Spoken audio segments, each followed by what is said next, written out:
ई marking portal में login होने के लिए आपको pacta.ppfpress.com ये यूआरएल लिखना है और इसके ऊपर जब आप जाएंगे तो आपके सामने ये पेज खुल जाएगा।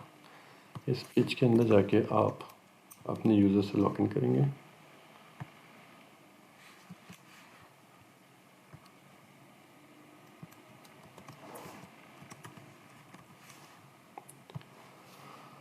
लॉगिन करने के बाद आपके सामने दो स्क्रीन खुलेंगे, एक पेपर चेकिंग का और एक ट्रेनिंग एंड गाइड का।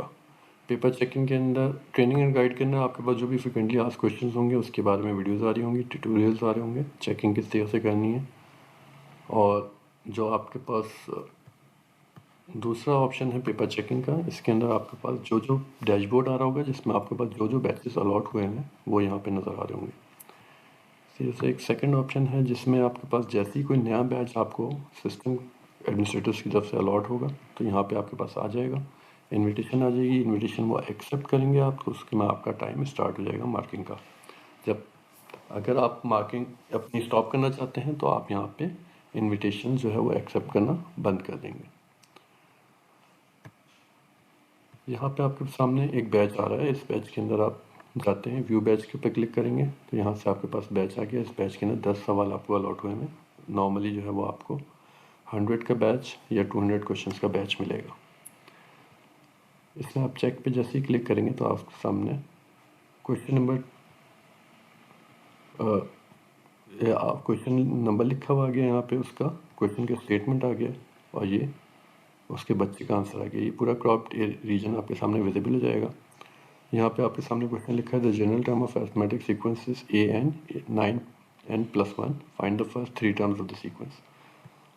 ये इसके रूब्रिक्स हैं कि student understand the concept of an arithmetic sequence and the meaning of the general term. सही है। Student correctly substitute the value of 1 2 3 the first term of the sequence. इसके अंदर आपने इसको करेक्ट इस तरह से मार्क कर दिया, ये तीनों चीज़ें करेक्ट हो गई। तो ये अगर आप इसका सैम्पल आंसर यहाँ पे देखना चाहते हैं तो ये लास्ट के अंदर एक ऑप्शन है जिसके ज़रिए आप इसका सैम्पल आंसर देख सकते हैं। यहाँ से ये आपको इसका आंसर भी पता चल जाएगा और इसको आप सबमिट एंड नेक्स्ट करेंगे तो आपके सामने एक नेक्स्ट क्वेश्चन आ जाएगा।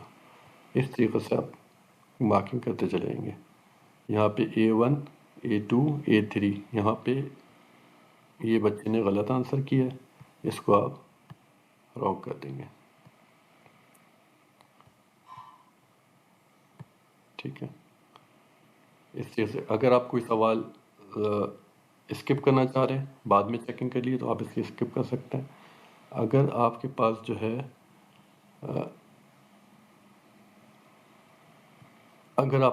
है कोई क्वेश्चन आता है जो अटेम्प्टेड नहीं है, जैसे ये क्वेश्चन आ गया तो आप इसको नॉट अटेम्प्टेड मार्क कर सकते हैं। नॉट अटेम्प्टेड मार्क कर देंगे, क्वेश्चन नॉट अटेम्प्टेड हो जाएगा, आप आगे चले जाएंगे। यहाँ पे आपके पास ये सोल्यूशन आ गया है और सैम्पल आंसर आप इसका देखना चाहते हैं, यहाँ से सैम्पल आंसर देखा आपने इसको करेक्ट कर दिया। इस तरह से आपकी मार्किंग कंप्लीट हो जाएगी। Thank you.